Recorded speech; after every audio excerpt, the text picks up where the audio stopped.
আপোনালোকে বাৰু আজি 100 এবিধ শাক বুটলিলেনে?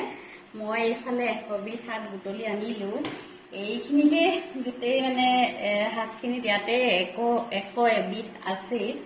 তাৰ লগতে এইবোৰ পাচলিবোৰ মিলাই দিলে মানে অকণমান বেছিয়ে হৈ যাব। এইফালে সৰু বিলাহী, ডাঙৰ বিলাহী, কেৰেলা, সেইফালে বেঙেনা, এইফালে বন্ধাকবি, আৰু এইবিলাক হৈছে শাকৰ বস্তু। দেখাইছেনে ভালকে?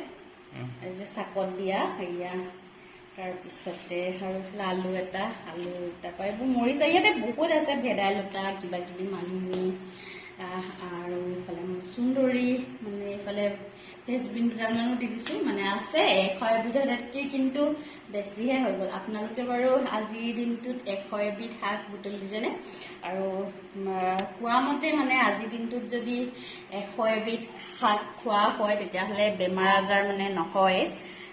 বেমাৰ আজাৰৰ পৰা বহুতখিনি মানে বেমাৰ আজাৰ নহয়।